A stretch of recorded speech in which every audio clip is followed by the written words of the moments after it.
इस साल 1990 की सर्दियां थी। बेल्जियम के ब्रसेल्स में अकल नाम के इलाके में एक अपार्टमेंट में वैज्ञानिक रहता था। ये फितूरी आदमी कुछ ऐसा करने जा रहा था जिससे कई देशों की एजेंसियों की नींद उड़ी हुई थी। जहां वो रहता था वहां कई अज्ञात लोग सेंध लगा चुके थे। वो वहां से कुछ ले नहीं गए थे, उन्होंने सिर्फ फर्नीचर को उलट पलट दिया था, अलमारी और मेज के दराजों के सामान को बाहर गिरा दिया था और इस तरह वो अपनी सेंधमारी के संकेत छोड़कर चले गए थे। ये उस शख्स को चेतावनी थी कि हम यहाँ हैं, हम जब चाहें तुम्हारे घर में घुस सकते हैं और इससे आगे कुछ भी कर सकते हैं। लेकिन ये वैज्ञानिक माना नहीं। 22 मार्च 1990 को वो ब्रसेल्स के अपने अपार्टमेंट में लौटा। जिस वक्त वो अपने अपार्टमेंट की चाबी टटोल रहा था, ठीक उसी वक्त गलियारे के अंधेरे से हाथ में साइलेंसर लगी बंदूक लिए एक आदमी प्रकट हुआ। इसके बाद क्या हुआ, कौन था ये आदमी, ऐसा क्या कर रहा था ये वैज्ञानिक, जानेंगे आज की किताबी बातों में। नमस्ते, मेरा नाम है निखिल और आप देख रहे हैं किताबों से जुड़ा हमारा डेली शो किताबी बातें, यानी रोज की एक किताब और उससे जुड़े रोचक प्रसंग। इस कड़ी में आज की किताब है मंजुल प्रकाशन से छपी मोसाद, इजराइल की खुफिया एजेंसी के बेमिसाल अभियान। इसे लिखा है माइकल बरजोहार और निसिम मिशाल ने, जो पेशे से पत्रकार हैं। अनुवाद किया है मदन सोनी ने। मोसाद दुनिया की सबसे खूंखार खुफिया एजेंसी, जिसके नाम पर कई कहानियां किंवदंतियां चलती हैं। मोसाद को इजराइल की किलिंग मशीन भी कहा जाता है। ये लोग इजराइल के दुश्मनों को पूरी दुनिया में खोज खोज कर मारते हैं और मारने का मकसद सिर्फ मारना ही नहीं होता, बल्कि डर पैदा करना होता है कि इजराइल से पंगा ना लो। चारों ओर से अपने दुश्मनों से घिरे इस नन्हे से देश को बड़ा क्रूर बनना पड़ता है जिंदा रहने के लिए। इसके खिलाफ दुनिया भर में मानवाधिकारों के उल्लंघन की कई दास्ताएं दर्ज हैं। अब बेसिक इन्फो के बाद लौटते हैं उन साइंटिस्ट भाई साहब पर, लेकिन पहले इस तोप के बारे में जानिए जिसके पीछे ये पूरा कांड हुआ। तारीख थी 23 मार्च 1918। पहला विश्व युद्ध अपने पीक पर था। पेरिस के रिपब्लिक स्क्वायर पर एक बड़ा सा गोला फटा, एक शेल।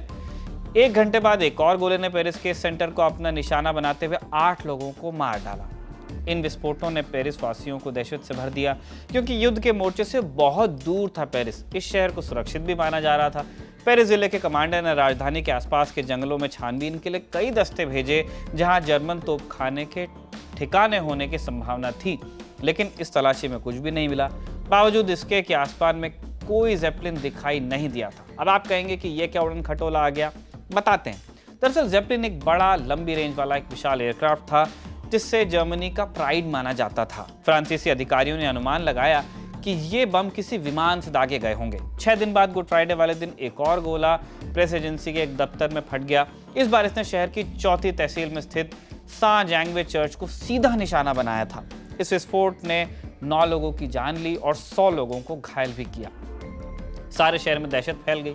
सेना ने पूरी राजधानी में गश्त लगाई, लेकिन उसके हाथ कुछ लगा नहीं। वैसे भी कभी किसी ने नहीं सुना था कि कोई तोप इतनी दूरी से पेरिस पर हमला कर सकती है। अखबारों और रिसालों ने इतनी दूर से बम बरसाने वाले इस दैत्य की तुलना उस काल्पनिक तोप से की, जिसके बारे में लेखक जूल वेगन ने अपनी किताब from the Earth to the Moon में जिक्र किया था। जूल वेगन की ये इमेजिनरी तोप किसी भी अंतरिक्ष यान से सीधे चंद्रमा तक पहुंचा सकती थी, किसी को भी।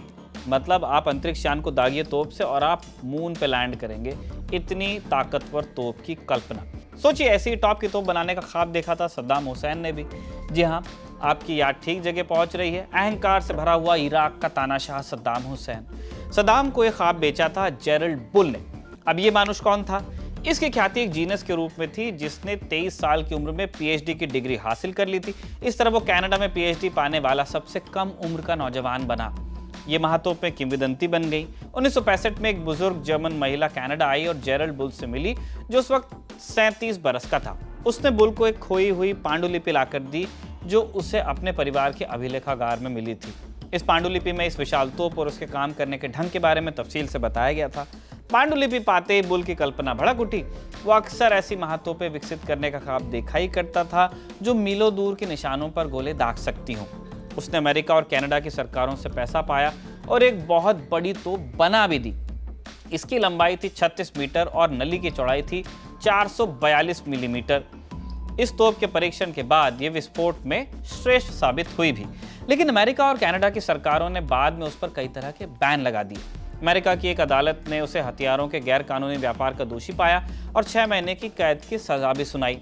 जब वो जेल से रिहा होकर लौटा तो कड़वाहट से भरा हुआ था। उसने एक नई कंपनी खोली, लेकिन ये धुन जो उस पर सवार थी उसने उसका पीछा नहीं छोड़ा। वो अपने सपने को साकार करने के लिए अपनी आत्मा शैतान को बेच देने को भी तैयार था। और सच में उसने वो शैतान ढूंढा भी, अहंकार से भरा हुआ इराक का तानाशाह सद्दाम हुसैन। पहले उसने इराक को 2 GC-45 तोपें बेची। ये तोपें पड़ोसी देश जॉर्डन के अकाबा बंदरगाह के रास्ते गैर कानूनी ढंग से इराक भेजी गई थी।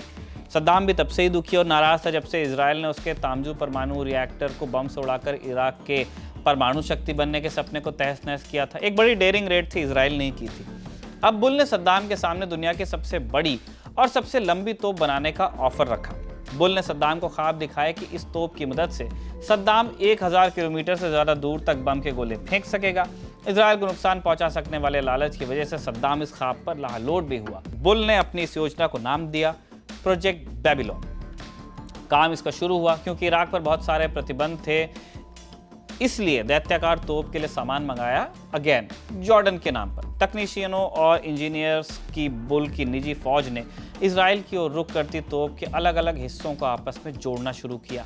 बुल ने 2 ऑटोमेटिक तोप भी बना डाली, अल मजनू और अल फाओ। जैसा कि तय था, बहुत से देशों की खुफिया एजेंसियों को इसकी खबर लग गई थी, पर यहाँ भी बुल ने एक हद को पार किया। खुद बुल के बेटे की गवाही के मुताबिक इजरायली गुप्तचरों ने बुल को उसकी खतरनाक हरकतों पर अंकुश लगाने की चेतावनी दी थी, पर बुल ने उसे सुनने से इनकार किया। इजरायल इस इच्छा को रखने वाला अकेला देश नहीं था। अमेरिका की CIA से लेकर UK की MI6 इससे चिंतित थी। बुल के साथ ईरान का हिसाब भी चुकता नहीं हुआ था।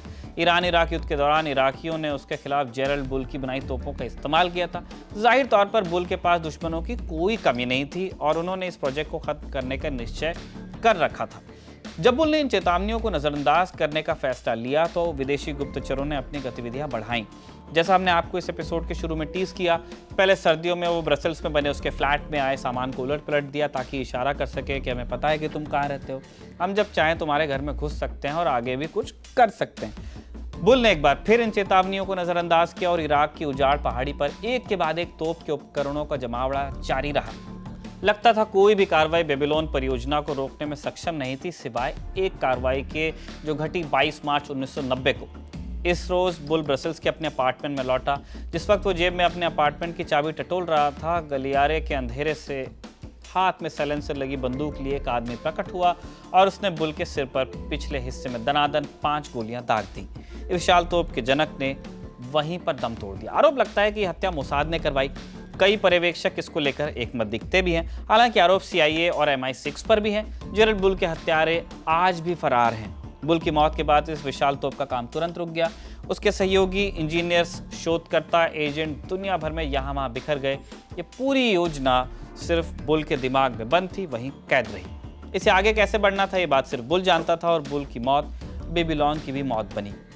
ऐसा नहीं है कि मोसाद के यहाँ सब कुछ सुंदर, सरल और सहज है। मोसाद ने एक दफ़ा ऐसा ऑपरेशन भी किया था जिसके फेल होने के बाद उनकी बहुत लानत मलानत भी हुई थी। बात 1997 की है, जब मोसाद का एक ऑपरेशन फेल हुआ। जॉर्डन की बात है। मोसाद के 2 एजेंट्स कैनेडियन टूरिस्ट बनकर हमास के लीडर खालिद मशाल को मारने आए।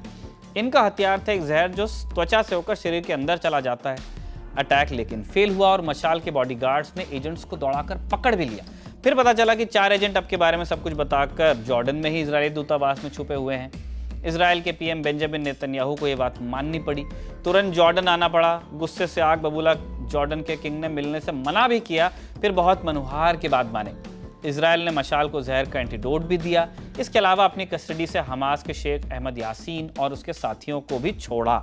इसके बाद मोसाद कुछ देर शांत रही क्योंकि बड़ी किरकिरी हुई थी, लेकिन मोसाद को आज भी दुनिया की सबसे खूंखार एजेंसियों में गिना ही जाता है। हमने आपको तफसील से एक किस्सा सुनाया। किताबी बातों का पर्पस यही है कि आप किताबों में पूरे दिल से मैत्री कर सकें उनसे। आप इस किताब को पढ़ें और इसके इत्र हमें भी पढ़वाते रहें। आपके लिए ये एपिसोड लिखा था हमारे साथी दीपक तेंगुरिया ने। देखते रहिए दी लर्न टॉक।